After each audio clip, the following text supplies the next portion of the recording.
A quem possa estar chegando agora neste vídeo, avisar que, na verdade, esse vídeo está sendo gravado para mim mesma. É mais um áudio para um estudo passivo, que é quando a gente coloca alguma coisa para assistir ou alguma coisa para ouvir, mas não está necessariamente ali tão concentrado, estudando, é só para aquele texto, para aquela imagem, para aquele áudio, ir aos poucos, né, indo mais para o nosso, talvez, inconsciente do que para o consciente. É aquela coisa, às vezes você está lavando uma louça, não pode estudar naquele momento, mas aí você, em vez de estar ouvindo bobeira, você está ouvindo alguma matéria de alguma prova que você vai fazer, alguma coisa assim. Então, avisando que é isso. É um material que eu estou fazendo para mim mesma, mas que eu estou deixando público, porque se for útil para alguém, além de mim, que o seja. Interpretação e compreensão de textos. Para interpretar e compreender um texto, é preciso lê-lo. Sim, isso parece óbvio, mas não se trata de qualquer leitura. Um texto só pode ser compreendido a partir de uma leitura atenta, com calma, analisando todas as informações nele presentes. Eis alguns significados da palavra interpretar, de acordo com o dicionário Priberan. Fazer a interpretação de, tomar, entre aspas, alguma coisa em determinado sentido. Explicar, abre aspas, a si próprio ou a outrem. Traduzir ou verter de uma língua para outra. Ou seja, ao interpretar, tomamos a informação do texto em determinado sentido, explicamos a nós mesmos aquilo que acabamos de ler e traduzimos para nosso intelecto todas as palavras que formam as informações do texto, realizamos a intelecção. Já compreender é o mesmo que entender, ou seja, quando interpretamos um texto da maneira correta, compreendemos e entendemos a mensagem que nos transmite. Ter dificuldades em interpretar um texto pode gerar vários problemas, já que, todos os dias, nos deparamos com diversos textos, seja em jornais, panfletos, nos estudos e, sobretudo, na internet.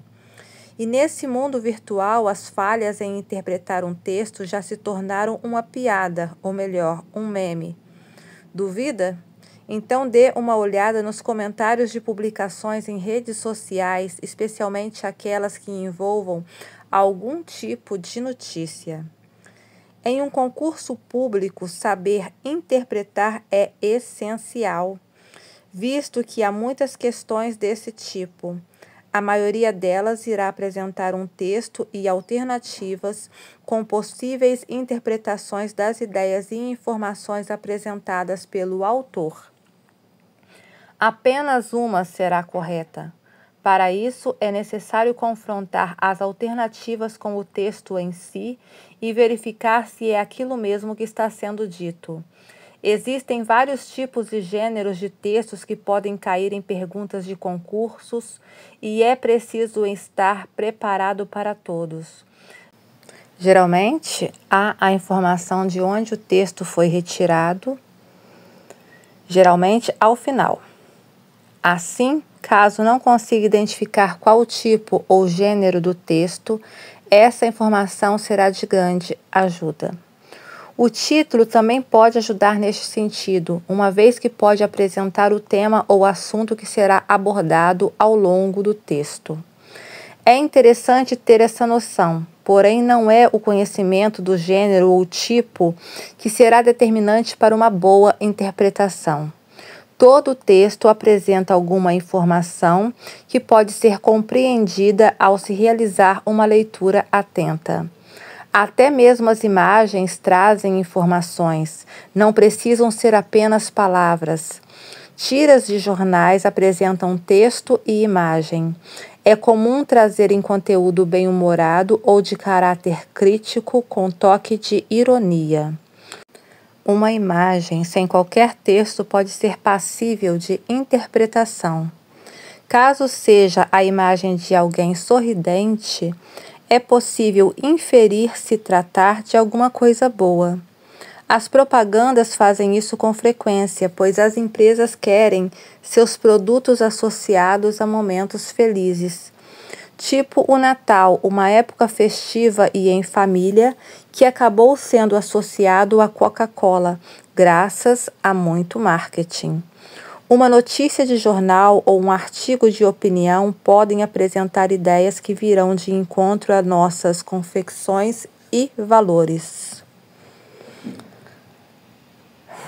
Eu tô lendo isso aqui.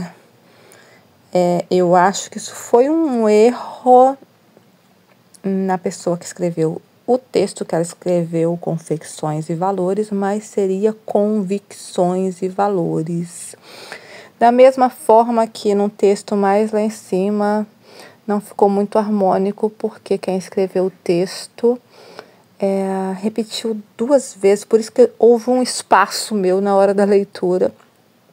Quando disse geralmente a informação de onde o texto foi retirado, vírgula, geralmente ao final, repetiu 2 vezes o geralmente, o que não fica muito harmônico, mas é isso, vamos fazendo essas pequenas correções. Eu vou então acreditar que queria dizer convicções e não confecções. Continuando. Às vezes, o autor pode defender um posicionamento com o qual não concordamos. Entretanto, nosso pessoal não deve entrar em jogo. Interpretar um texto é entender aquilo que está escrito, não aquilo em que acreditamos. Sendo assim, ao iniciar uma leitura, manter a neutralidade é crucial. Tópico frasal / paragrafação. Um parágrafo é organizado a partir de uma ideia central e outras secundárias. Quando o autor quer iniciar uma nova ideia, ele inicia outro parágrafo. O tópico frasal normalmente inicia o parágrafo. É comum estar nos 2 períodos iniciais, e nele está contida a ideia principal, também chamada de tema. As ideias secundárias podem ser chamadas de subtemas. Veja o parágrafo. Abre aspas. A pandemia acelerou o pagamento de compras com o celular porque muita gente optou pela modalidade sem contato para evitar tocar em dinheiro. A Apple tem uma opção robusta de pagamentos eletrônicos há mais de 5 anos com seu software Wallet para iPhone, que permite que as pessoas façam compras com cartão de crédito e carreguem documentos importantes como cartão de embarque e dados de saúde. Fecha aspas. Esse texto é disponível em Como a atualização do iOS e do Android vai mudar seu smartphone. Abre aspas, msn.com adaptado. A ideia principal ou central está logo no início. A pandemia acelerou o pagamento de compras com o celular. E logo após temos a secundária, uma justificativa, porque muita gente optou pela modalidade sem contato para evitar tocar em dinheiro. O restante do parágrafo se desenvolve a partir da ideia principal, tendo alguma relação com pagamentos com o celular. Saber que a Apple tem uma opção robusta de pagamentos eletrônicos com seu software é uma informação até importante e que se relaciona com o tema. Porém, saber que esse aplicativo também possibilita carregar documentos importantes e dados de saúde é um dado irrelevante para a ideia principal, já que não se relaciona com pagamentos de compras com o celular. Ao realizar a releitura de um texto, é interessante não perder tempo focando em informações de pouca relevância. O título do texto apresenta uma ideia geral a respeito do tema principal que será abordado por ele. Argumento. O tópico frasal apresenta a ideia central. O autor precisa defender essa ideia e, para isso, se valerá da argumentação. Ele quer convencer o leitor a comprar sua ideia. O autor pode recorrer ao argumento de autoridade quando faz uso de uma autoridade ao assunto para defender sua ideia, podendo ser uma pessoa importante ou uma instituição. Pode haver uso do argumento histórico remetendo sua ideia a fatos históricos que tenham sentido com o que está sendo exposto. Também pode utilizar o argumento de exemplificação, que é pegar um fato cotidiano para ilustrar sua ideia.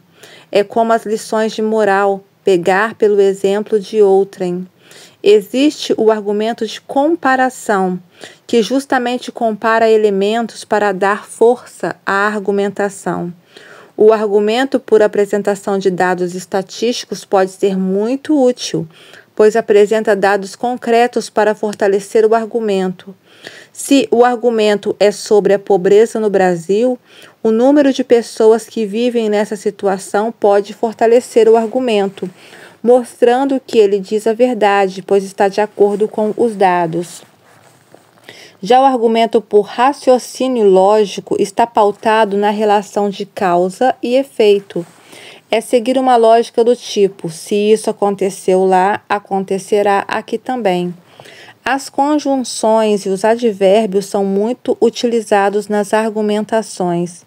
Por exemplo, quando o autor desejar comparar algo, poderá empregar tanto quanto.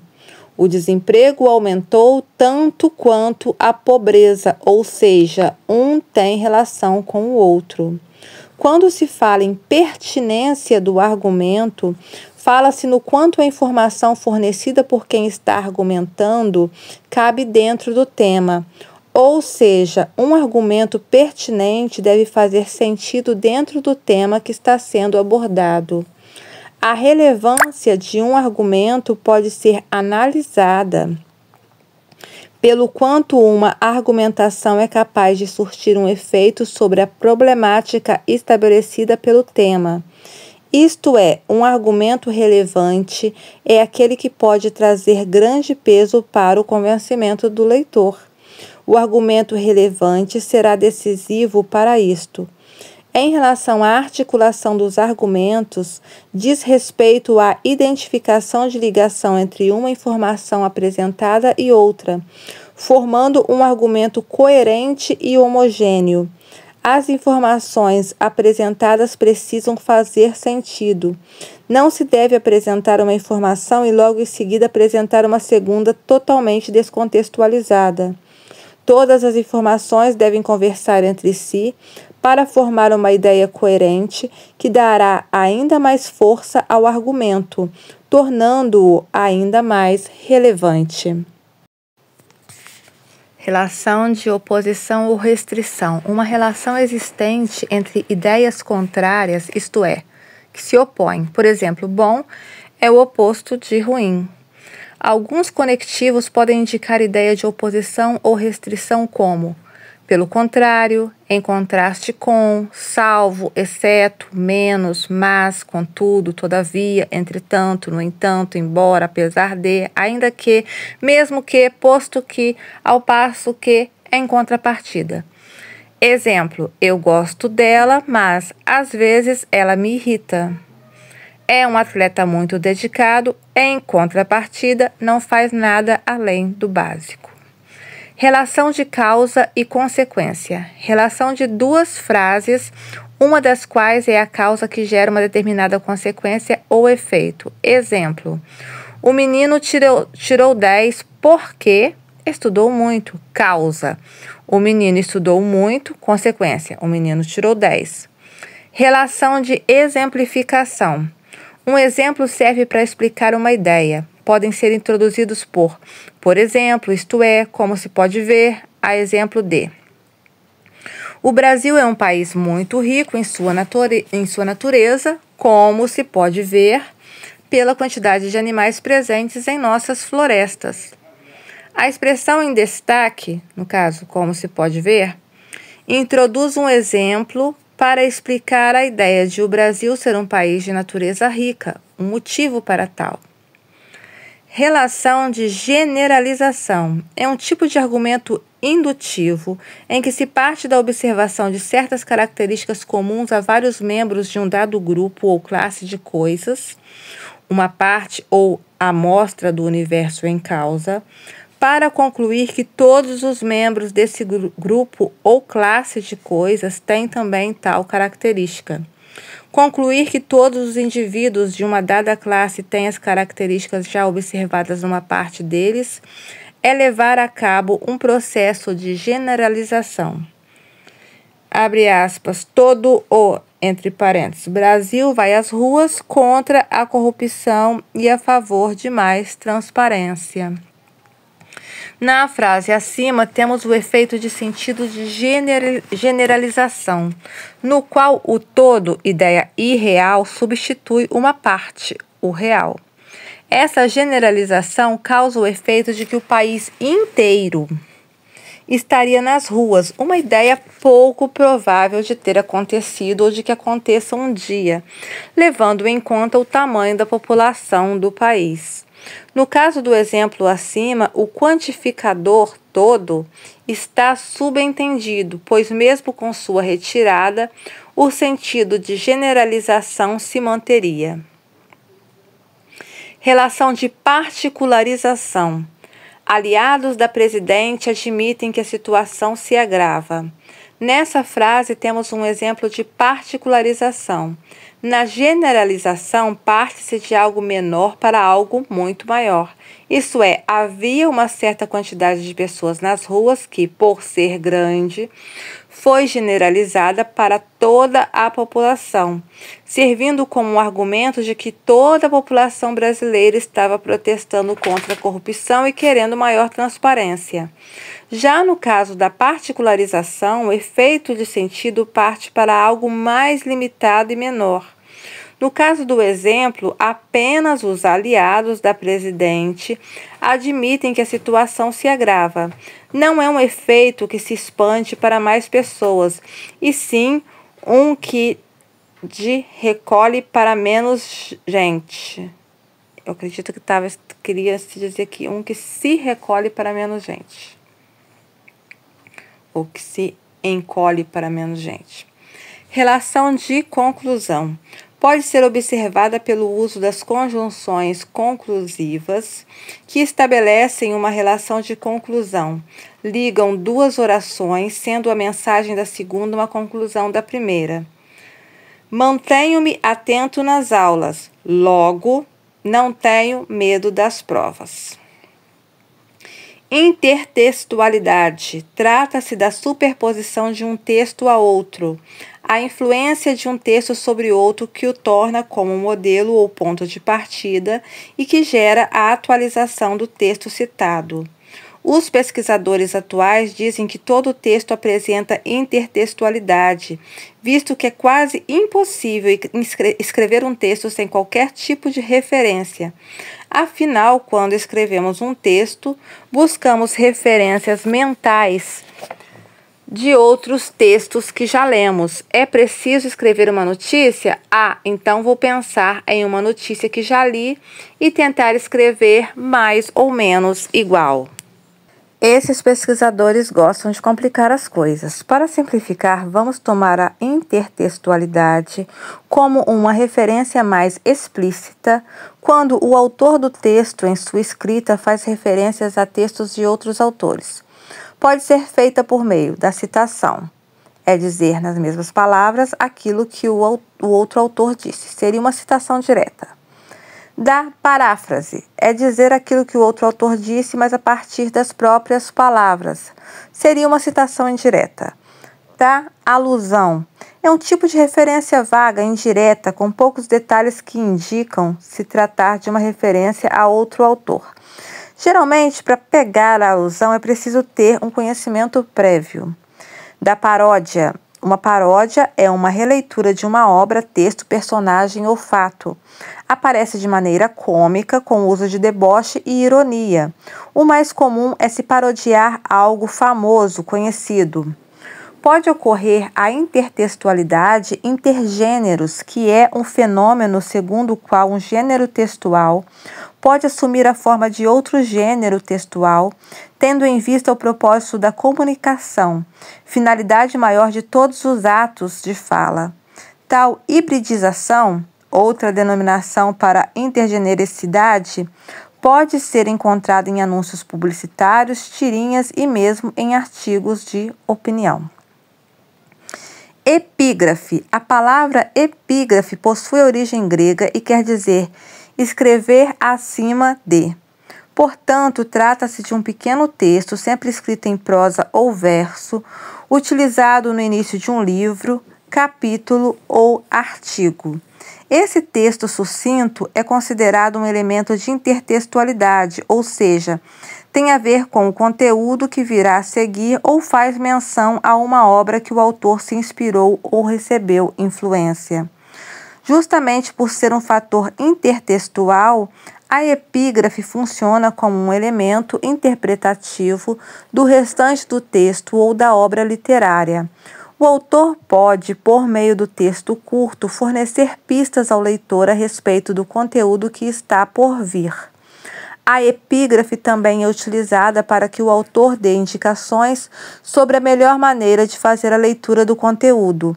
Outra intenção deste elemento de intertextualidade é esclarecer algo como o próprio título da obra ou do capítulo. O enigma do lixo, recicla-me ou te devoro. Temos um exemplo de intertextualidade. A charge acima dialoga com uma parte do enigma da esfinge de Tebas, criatura mitológica grega que perguntava para quem passava perto dela: decifra-me ou devoro-te? Além dessa pergunta, o formato do lixo empilhado lembra uma esfinge.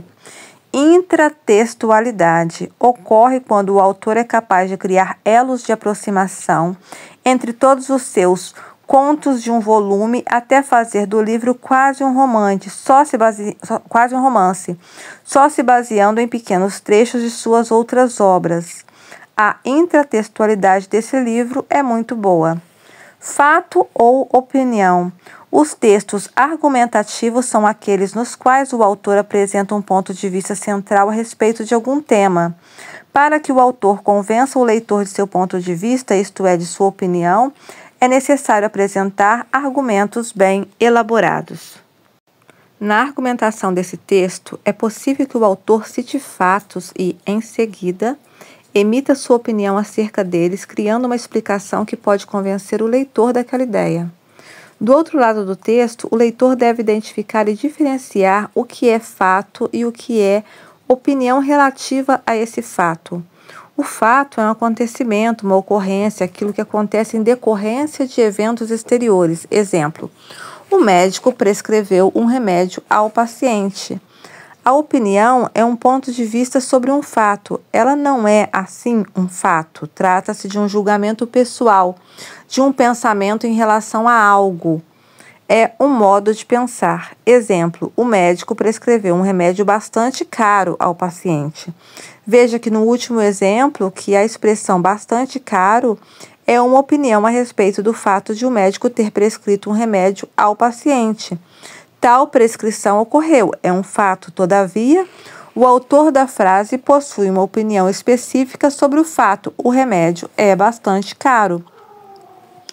Exemplo de paráfrase original: o novo, o estranho e o diferente não podem ser identificados com as categorias e valores europeus. Paráfrase: não é possível identificar o desconhecido, entre aspas, o estranho, o exótico, entre aspas, o novo, o não semelhante, entre aspas, o diferente, às classes, entre aspas, categorias, e aos valores europeus. Informações explícitas estão expostas no texto com todas as palavras. Ao ler, fica óbvia. Basta ler aquilo que o autor do texto diz para compreender e interpretar a informação. Quando o enunciado de uma questão diz "de acordo com o texto", por exemplo, trata-se de encontrar uma informação explícita. Informações implícitas. Para conseguir detectar as informações implícitas, o leitor deve deduzir aquilo que o autor quis dizer, mas não disse de maneira explícita. Trata-se de ler nas entrelinhas. Quando o enunciado de uma questão diz: depreende-se do texto, por exemplo, é preciso localizar uma informação implícita. Inferência. A inferência está relacionada a ideias não explicitadas pelo autor. A questão de um concurso pode pedir, por exemplo, para analisar a partir do ponto de vista do autor. Isso quer dizer que o candidato precisa encontrar no texto aquilo que o autor disse, literalmente e explicitamente. Quando a questão apresentar enunciados do tipo conclui-se, infere-se, será preciso inferir, ou seja, fazer uma dedução a partir de uma informação que não está explícita no texto. Ou seja, tendo em vista tudo que foi lido no texto, o que será que o autor quis dizer? Mas é preciso que essa inferência tenha uma lógica que esteja relacionada com o texto. Brasil está importando computadores moderníssimos, é possível inferir que o Brasil não está produzindo computadores modernos em número suficiente. Afinal, se a produção fosse suficiente, não haveria necessidade de importação. É possível inferir também que parte dos brasileiros está exigindo computadores moderníssimos, pois é necessário haver demanda para a importação. Mas não é possível inferir que os computadores importados são mais caros, pois o trecho não faz nenhuma menção a preços. Ser importado não torna o computador necessariamente mais caro. Aliás, o assunto nem é preço, não há lógica. Pensar que algo é mais caro por ser importado é ler sem manter a neutralidade. Pressupostos e subentendidos. Os pressupostos e os subentendidos estão na área dos implícitos. Para pegá-los, é preciso ter um ponto a partir de algo. Sobre os pressupostos. Quando inferimos uma ideia de um texto, buscamos aquilo que está pressuposto e subentendido, isto é, aquilo que está implícito. O autor não vai transmitir uma ideia completa com todas as informações explícitas. Todavia, a partir de certas palavras e expressões, é possível inferir a ideia. Uma ideia pressuposta não é dita explicitamente pelo autor, mas espera-se que fique óbvia ao leitor. Quando é dito José parou de jogar futebol, podemos pressupor que José jogava futebol. É importante prestar atenção aos verbos. Por exemplo, se o autor disser: os funcionários deixaram o emprego após o pronunciamento do diretor. O verbo deixar indica que, até antes do pronunciamento do diretor, os funcionários estavam trabalhando normalmente.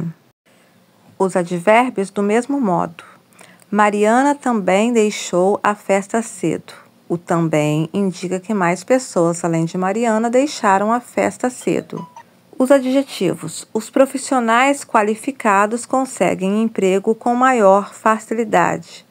O qualificados indica que há profissionais que não são qualificados e que esses talvez não consigam emprego com tanta facilidade quanto os qualificados. Orações adjetivas. Alunos que fizeram silêncio foram premiados. O que fizeram silêncio indica que há alunos que não fizeram silêncio e que provavelmente não ganharam prêmio algum. Palavras denotativas.